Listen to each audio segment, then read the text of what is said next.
जय हिंद दोस्तों, स्वागत करता हूं सुरक्षा स्टेशन 139 आपके अपने चैनल पर। आप सभी से सबसे पहले तो मैं क्षमा मांगना चाहूंगा कि कई दिनों से आपके लिए अपडेट नहीं लेकर के आ पा रहा हूं। दोस्तों लगातार मैंने 75 डेज तक इस चैनल के माध्यम से आपको लगातार अपडेट दिए। मैंने सोचा नहीं था कि आपके लिए अपडेट देना अचानक से इस चैनल पर मैं बंद कर दूंगा या फिर ऐसी परिस्थिति आ जाएगी जिसके कारण से मैं आपको अपडेट नहीं दे पाऊंगा। दोस्तों इसकी वजह तो मैंने आपको पहले ही बता दी थी कि मेरी दादी की तबीयत खराब है और इमरजेंसी में मुझे अचानक से घर आना पड़ा और घर पर इतना ज्यादा काम रहता है। आप समझ सकते होंगे कि इमरजेंसी में जब घर पर काम होता है तो माइंड भी डाइवर्ट हो जाता है और उस कारण से मैं आपके लिए वीडियो भी रिकॉर्ड नहीं कर पाता हूं। तो इसके लिए मैं आप सभी से क्षमा चाहता हूं और साथ ही आपके कमेंट्स के रिप्लाई भी मैं कुछ कुछ देता रहता हूं। जब जब मुझे टाइम मिलता है मैं आपके कमेंट्स के रिप्लाई देता रहता हूं, लेकिन मुझे इतना ज्यादा टाइम नहीं मिल पाता कि आपके हर एक कमेंट्स का रिप्लाई मैं आसानी से दे सकूं। तो दोस्तों अब आपके लिए आज इस वीडियो में मैं सारी अपडेट्स लेकर के आया हूं। जो जो आपके डाउट है उसके रिगार्डिंग इस वीडियो में सब कुछ बातों पर मैं आपको चर्चा करके बताऊंगा। आपके सभी डाउट सोल्व करने का प्रयास करूंगा और कुछ डाउट रह जाते हैं तो आप इस वीडियो के नीचे कमेंट बॉक्स में कमेंट कीजिए, मैं उसका रिप्लाई जरूर से देने का प्रयास करूंगा। और दोस्तों एक और चीज बता देता हूं कि वीडियो पूरा देखना। वीडियो पूरा देखने के बाद अगर आपका कुछ उस प्रकार का डाउट रह जाता है जो मैंने इस वीडियो में नहीं बताया है तो उसी के बारे में कमेंट कीजिएगा, मैं उसी का रिप्लाई आपको देने का पूरा प्रयास करूंगा। दोस्तों मैंने आपके लिए इस मोबाइल में सब कुछ लिस्ट तैयार करके रखा है। मैं आपको एक एक करके बता देता हूं कि इस वीडियो में आपको किस किस के बारे में चर्चा करके बताने वाला हूं। सबसे पहले आपको पासिंग परसेंटेज जो कि अभी तक 9 दिनों का फिजिकल हुआ है आपका 13, 14, 15, 16 को संडे आ गया, 17, 18, 19, 20, 21, 22 और फिर 23 को संडे आ गया। मतलब कि कुल 9 दिनों तक आपका जो फिजिकल हुआ है। तो इन 9 दिनों में कितने कैंडिडेट्स को बुलाया गया, कितनी अटेंडेंस रही और कितना पासिंग परसेंटेज रहा, इसके बारे में थोड़ा स्पष्ट तरीके से चर्चा करेंगे। इसके बाद ओबीसी, एनसीएल, ईडब्ल्यूएस, एफिडेविट और क्या क्या डॉक्यूमेंट अभी जिनके फिजिकल बचे हैं उनको लेकर के जाना है। अभी भी कुछ डाउट रह जाते हैं, बहुत सारे कमेंट आते हैं तो उसके बारे में चर्चा करेंगे। और इसके बाद हम बात करने वाले हैं कि ग्राउंड का साइज क्या अलग अलग है क्या। कई सारे कैंडिडेट बोलते हैं कि नासिक के ग्राउंड में ज्यादा कैंडिडेट पास हो रहे हैं, ज्यादा बच्चे पास हो रहे हैं, तो क्या वहां पर ग्राउंड का साइज कम रखा गया या फिर क्या कुछ धांधली चल रही है। इस प्रकार के डाउट मन में संशय आ रहे हैं तो जरूर इसके बारे में चर्चा करेंगे आगे। और इसके बाद दोस्तों बात करने वाले हैं कि कई सारे साथीगण बोल रहे हैं कि सर मेरा हाइट बराबर था, पॉइंट में भी मतलब मेरा हाइट बराबर आ रहा था लेकिन मुझे वहां से बाहर कर दिया गया, मेरी नहीं सुनी गई, वहां पर धांधली हो रही है। कोई बोल रहा है कि मेरे डॉक्यूमेंट सब सही थे उसके बाद भी मुझे बिना बताए वहां से बाहर कर दिया। और कई सारे कैंडिडेट बोल रहे हैं कि लॉन्ग जंप में मैं पास था उसके बाद भी मुझे वहां से बाहर कर दिया गया। तो इसके बारे में क्या सॉल्यूशन है, इसके बारे में हम चर्चा करेंगे और आपको क्या करना होगा थोड़ा सा उसके बारे में आगे वीडियो में हम चर्चा करने वाले हैं। तो पूरा वीडियो ध्यान से देखिएगा।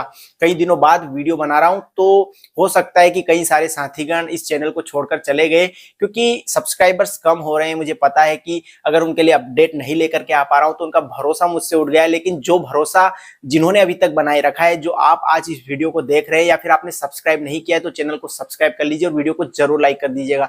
दोस्तों इस चैनल पर मैंने आपको इतनी इंपॉर्टेंट अपडेट दी, लगातार वीडियो के माध्यम से अपडेट दी और सटीक जानकारी दी और आज भी सटीक जानकारी देने का प्रयास कर रहा हूं, लेकिन थोड़ी सी परिस्थिति ऐसी बन गई कि आपके लिए मैं वीडियो नहीं ला पाया। लेकिन दोस्तों आपने अगर भरोसा बनाए रखा तो मैं आपका तहे दिल से शुक्रिया अदा करता हूं और आज इस वीडियो में आपके और भी डाउट सब कुछ क्लियर कर दूंगा। तो दोस्तों इन्हीं सब बातों के बाद अंत में बताऊंगा कि मेडिकल के ऊपर भी आपके लिए मैं वीडियो लेकर के जल्द ही आने वाला हूं। ब्रीफ में पूरा डिटेल्स दूंगा। मैं खुद आरपीएफ में हूं, मैंने मेडिकल पास किया है। मेडिकल में आपको क्या क्या चेक किया जाएगा, किस प्रकार की प्रॉब्लम से आप बाहर हो सकते हो और किस प्रकार की प्रॉब्लम आपकी वहां पर कंसिडर की जा सकती है और आपको कोई दिक्कत नहीं होगी, तो सब कुछ बातों पर चर्चा करेंगे। तो दोस्तों वीडियो को बनाने में इंट्रोडक्शन ही इतना लंबा हो गया कि 4 से 5 मिनट अभी कंप्लीट हो गए, लेकिन कोई बात नहीं दोस्तों, बहुत दिनों बाद वीडियो आ रहा है तो कैमरे के सामने जब आ जाता हूं ना तो जो बातें बोलनी होती है उन्हें बोल ही देता हूं। और आप सभी जो मुझे इतना सपोर्ट करते हैं, इतना प्यार करते हैं इस चैनल को, तो मुझे पता है कि आप सभी इन बातों से कोई बोर भी नहीं हो रहे होंगे क्योंकि मैं सब कुछ जानकारी आपके लिए सही कुछ देने का प्रयास कर रहा हूं। दोस्तों अब मैं आपको बता देता हूं सब कुछ बातें लगातार एक एक क्रम में। सबसे पहले बता देता हूं कितने पास कितने फेल, यह सब चीजें आपको लगातार डाउट में रख रही होगी। दोस्तों आप एक चीज आपको बता देता हूं कि जब फिजिकल आपके स्टार्ट हुए थे 13 नवंबर के दिन, तो उस दिन आपकी जो कॉलिंग थी वह 300 से स्टार्ट हुई थी, 300 कॉलिंग की जा रही थी। लेकिन जब से लेकर आज तक, जब तक 9 दिनों तक फिजिकल हो चुका है 23 नवंबर तक और आज 24 नवंबर के दिन आज वीडियो अपलोड कर रहा हूं। आज का डेटा मेरे पास नहीं है, आज 10वां दिन है फिजिकल का, लेकिन आज तक मतलब अटेंडेंस आपकी वही है, 45 to 50% ही अटेंडेंस आ रही है। मतलब स्टार्टिंग में जब कैंडिडेट्स आ रहे थे तो अटेंडेंस केवल 33% तक ही स्टार्ट हो रही थी, लेकिन अभी धीरे धीरे 45 to 50% तक की अटेंडेंस मतलब आने लगी है, इतने कैंडिडेट्स आने लगे हैं। तो दोस्तों आपको एक चीज बता देता हूं कि अटेंडेंस होना और उसके बाद सक्सेस होना मतलब पास होकर के बाहर निकलना, इसमें बहुत ज्यादा अंतर है। 600 कैंडिडेट बुलाए जा रहे हैं तो 200 से 300 के बीच में उम्मीदवारों की अटेंडेंस आ रही है। उसके बाद में भी running, high jump, long jump, document सब मिलाकर के जो पास हो रहे हैं। स्टार्टिंग जब हुआ था आपका तो 7% पासिंग परसेंटेज रेशो चल रहा था, उसके बाद से अब धीरे धीरे बढ़ने लगा है। तो बहुत अच्छी बात है, कई सारे कैंडिडेट को समझ में आने लगा है कि क्या गलतियां नहीं करना है, तो बिल्कुल सुधार होगा यार। क्योंकि जब एग्जाम भी आप देते हैं, एग्जाम में पहली शिफ्ट में जिसका पेपर होता है तो उसके बाद पता चल जाता है कि कितना करंट अफेयर पूछा जा रहा है, कितना क्या क्या सेक्शन से पूछा जा रहा है। तो उस पर जिसके बाद में पेपर होते हैं ना, तो वह मेहनत करके जाते हैं, तो वहां से उनका रेशो सुधरने लगता है। इसी प्रकार से फिजिकल में हो रहा है। जो गलतियां पहले दिन वाले कैंडिडेट्स ने की थी, वह गलती अब अंत में जिनके फिजिकल हो रहे हैं वह अब गलती नहीं कर रहे हैं। तो इससे उसका परसेंटेज रेशियो भी सुधर रहा है और धीरे धीरे 7% से अब चल करके वह बढ़ने लगा है 12, 13, 14, 15% तक अब पासिंग परसेंटेज रेशियो आने लगा है। तो बहुत बड़ी बात है कि यार अब धीरे धीरे कैंडिडेट्स का पासिंग परसेंटेज रेशियो सुधर रहा है। और देखते हैं कि अंत तक क्या यही रेशियो चलता है या फिर से इसमें डाउन आता है या फिर क्या बढ़ने लगता है। तो यह सब चीजें बाद में पता चलेगी। और अंत में जब आपके सभी के फिजिकल कंप्लीट हो जाएंगे तो उसके बाद में सभी डेटा का एक वीडियो बना करके लाऊंगा कि कितने कैंडिडेट्स की अटेंडेंस रही और कितने पासिंग परसेंटेज हुए, क्या पोस्ट के हिसाब से क्या जितनी पोस्टें थी उतने कैंडिडेट पास हुए हैं या फिर उससे ज्यादा हो गए। तो क्या मेरिट लिस्ट आ सकती है या फिर क्या सेकंड कट ऑफ आ सकती है। तो इन सब के बारे में मैं जब वीडियो लाऊंगा उसके बारे में आगे चर्चा करेंगे। तो दोस्तों डेटा के बारे में तो हर कोई चैनल पर चर्चा कर रहा होगा, आप किसी भी चैनल पर जाते होंगे तो डेटा के बारे में चर्चा हो रही होगी कि कितने कैंडिडेट्स बुलाए जा रहे हैं, कितने, मतलब एग्जैक्ट डेटा मेरे पास नहीं आता यार। जिसके फिजिकल सेंटर है ना, जो फिजिकल की तैयारी करवाते हैं, उनके यहाँ से जो बच्चे फिजिकल देने के लिए जाते हैं तो वह सटीक जानकारी दे पाते हैं।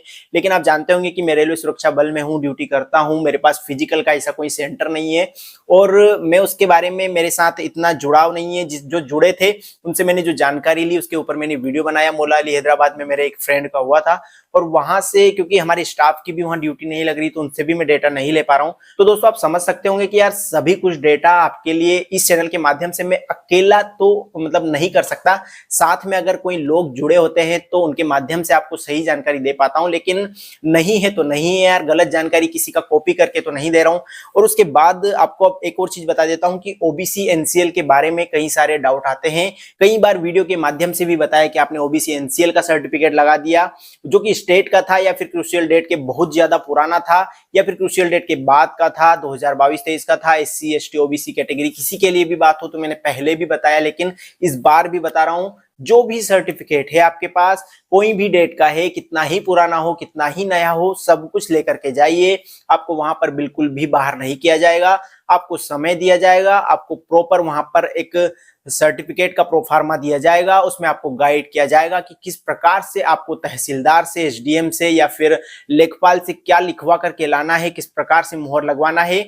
और नया सर्टिफिकेट नहीं बनवाने के लिए बोला जाएगा, आपको उस सर्टिफिकेट के फॉर्मेट पर, जो रेलवे का फॉर्मेट है उस पर आपको मतलब ऐसा इस प्रकार से तहसीलदार द्वारा लिखवाना है। वहां पर बताया जाएगा कि आप इस डेट से इस डेट के बीच में आप इस कैटेगरी से एनसीएल के अंदर बिलोंग करते थे, ओबीसी एनसीएल से बिलोंग करते थे, या फिर आप एससी एसटी की है तो आप एससी एसटी से बिलोंग करते थे, या फिर किसी भी प्रकार का आपको प्रमाण पत्र बनवाना है। तो इस प्रकार से वहां पर मोहर लगा करके यह प्रमाणित करवाया जाता है, ना कि नया सर्टिफिकेट बनवाया जाता है। तो इस डाउट को क्लियर कर लीजिए। यह बात मैं पहले भी कई बार बता चुका हूं, अगर आपने मेरे वीडियो देखे हैं तो आप समझ गए होंगे कि मैंने यह बात आपको कितनी बार बताई। लेकिन अभी आपके पास अगर टाइम नहीं है तो आप सेंटर पर जाइए, जो सर्टिफिकेट है पुराने नए सब कुछ लेकर के जाइए और उस सर्टिफिकेट को वहां पर आप दिखाइए। अगर मान्य किया जाता है तो बहुत अच्छी बात है, और नहीं किया जाता है तो भी चिंता मत कीजिए। जो बताया जाएगा उसे प्रॉपर फॉलो कीजिए और वह सर्टिफिकेट आपको जहां जमा करवाने के लिए बोला जाएगा वहां पर जमा करवा दीजिए। इसके बाद एक बात आती है ईडब्ल्यूएस सर्टिफिकेट के बारे में। तो ईडब्ल्यूएस सर्टिफिकेट कौन से फाइनेंशियल ईयर का होना चाहिए। दोस्तों मैंने जानकारी निकाली तो मुझे जहां तक पता चला है कि कई सेंटर पर 2023-24 फाइनेंशियल ईयर का मांग रहे हैं, कहीं पर 2024-25 का मांग रहे हैं। तो मैं तो दोस्तों यही कहना चाहूंगा कि आपके पास जो जो सर्टिफिकेट है, पुराना है नया है, सब कुछ लेकर के जाइए। जो सर्टिफिकेट वहां पर मांगा जाएगा उससे आप वहां पर बता दीजिए, मतलब जिस सर्टिफिकेट को मान्य करते हैं उसे दे दीजिए। मान्य हो जाता है तो बहुत अच्छी बात है, और नहीं होता है तो आपको गाइड करके जिस प्रकार से ओबीसी के लिए बताया गया था, SC ST के लिए बताया गया था कास्ट सर्टिफिकेट के बारे में, वैसा ही आपको प्रमाणित करने के लिए वहां पर फॉर्मेट दिया जाएगा और वैसे आपको गाइड कर दिया जाएगा। तो इसकी भी आप चिंता मत कीजिए। तो दोस्तों मैंने EWS और आपको कास्ट सर्टिफिकेट के बारे में बता दिया। एफिडेविट के बारे में बात कर लेते हैं। तो एफिडेविट के बारे में कई बार कमेंट के माध्यम से रिप्लाई किया हूं और वीडियो में भी बताया हूं कि किसी भी प्रकार के आपके पास अगर किसी सर्टिफिकेट से संबंधित गलती हो गई तो उस गलती से संबंधित एफिडेविट बनवा करके ले जाइए, वहां पर मान्य किया जा सकता है। जरूरी नहीं है कि मान्य किया जाएगा। अगर आपके कास्ट सर्टिफिकेट में किसी भी प्रकार की दिक्कत है तो हो सकता है कि आपको नया ही फॉर्मेट देकर के प्रमाणित करवाने के लिए बोला जाए और एफिडेविट मान्य ना करे, क्योंकि कास्ट सर्टिफिकेट है ओरिजिनल मांगा जाता है, एफिडेविट से तो सिर्फ गलती को स्वीकार किया जाता है। तो एफिडेविट का मतलब यही होता है। उसके बाद एक और चीज बता देता हूं दोस्तों कि एफिडेविट में कई बार साथीगण पूछते हैं कि मेरे आधार में पिताजी के नाम में दिक्कत है, मेरे नाम में दिक्कत है, तो आधार की जगह कोई और डॉक्यूमेंट दिखा दीजिए यार आपके आईडी प्रूफ के रूप में। आप पैन कार्ड दिखा दीजिए, वोटर आईडी दिखा दीजिए, लाइसेंस दिखा दीजिए, कुछ भी दिखा दीजिए। आप दूसरा डॉक्यूमेंट दिखाइए जिसमें आपकी स्पेलिंग सही हो, पिताजी के नाम की, आपके नाम की, किसी प्रकार की मिस्टेक नहीं है। तो जरूरी नहीं है कि आधार कार्ड का ही वहां पर मांगा जाता है, ऐसा कहीं पर भी नहीं बताया गया है। इस चीज को आप थोड़ा सा एक मतलब समझिए, मैं कितनी बार बता चुका हूँ। इसके बाद अभी जिसके भी फिजिकल बचे हैं तो एक बार और बता देता हूँ कि आपको डॉक्यूमेंट क्या क्या लेकर के जाना है। सबसे पहले जब आप एंटर करते हैं तो आपको आपके एडमिट कार्ड की कॉपी लेकर के जाना है। मैं बता रहा हूं कि 2 कॉपी, लेकिन आप 2 से 4 कॉपी लेकर के जाइए। जितनी ज्यादा ले जाएंगे तो सहूलियत ही रहेगी, कोई ज्यादा खर्चा नहीं आएगा। आपके एडमिट कार्ड की फोटोकॉपी ले जाइए। रंगीन लेकर के जाने की कोई जरूरत नहीं है, ब्लैक एंड व्हाइट भी चल जाएगा। इसके बाद आपके 2 फोटो मांगे गए हैं, आप 2 से ज्यादा फोटो लेकर के जाइए। और आपने जो फॉर्म फिल किया था वही फोटो एडमिट कार्ड में लिखा गया है, लेकिन अभी ऐसा सुनने में आ रहा है कि जो भी फोटो है, करंट की फोटो, आपकी पहचान जिसमें स्पष्ट हो रही है, वह फोटो आप लेकर के जा सकते हैं। अगर नहीं है तो, और अगर है तो आप फॉर्म वाली फोटो लेकर के जाइए। इसके बाद आपको आईडी प्रूफ में मैंने बताया है कि आधार कार्ड में कोई दिक्कत है तो PAN card, voter ID, licence कुछ भी दिखा सकते हैं जिसमें आपकी पहचान साबित हो रही हो कि आप कहां से हैं और आपका नाम, पिताजी का नाम, डेट ऑफ बर्थ क्या है। इसके बाद बता देता हूं कि आपकी कांस्टेबल की भर्ती है तो इसमें आपकी केवल 10th की मार्कशीट मांगी जा रही है, और 10th की मार्कशीट आपके पास है तो आप सभी कुछ डॉक्यूमेंट ओरिजिनल लेकर के जाइए। एक कमेंट आया था कि मेरे पास कास्ट सर्टिफिकेट की फोटोकॉपी है तो क्या फोटोकॉपी से काम चल जाएगा? बिल्कुल नहीं चलेगा, ओरिजिनल आपको दिखानी अनिवार्य होती है। और आपको 10th की मार्कशीट के बाद कई बार साथीगण पूछते हैं कि 12th या फिर ग्रेजुएशन चाहिए, तो चाहिए नहीं, कंपलसरी नहीं है, लेकिन आपको आपका एजुकेशन क्वालिफिकेशन दिखाना है कि आपने हायर एजुकेशन क्या किया है। तो आप 12th किया है तो 12th ले जाइए, ग्रेजुएशन किया है तो ग्रेजुएशन भी ले जाकर बता सकते हैं।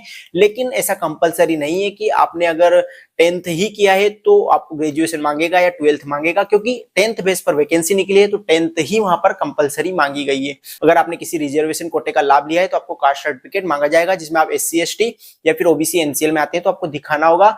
और UR कैटेगरी के लिए कुछ भी ऐसे डॉक्यूमेंट नहीं ले जाने हैं कास्ट सर्टिफिकेट से संबंधित। कई बार साथीगण पूछते रहते हैं कि हम UR कैटेगरी में हैं तो क्या हमको कास्ट सर्टिफिकेट लगेगा?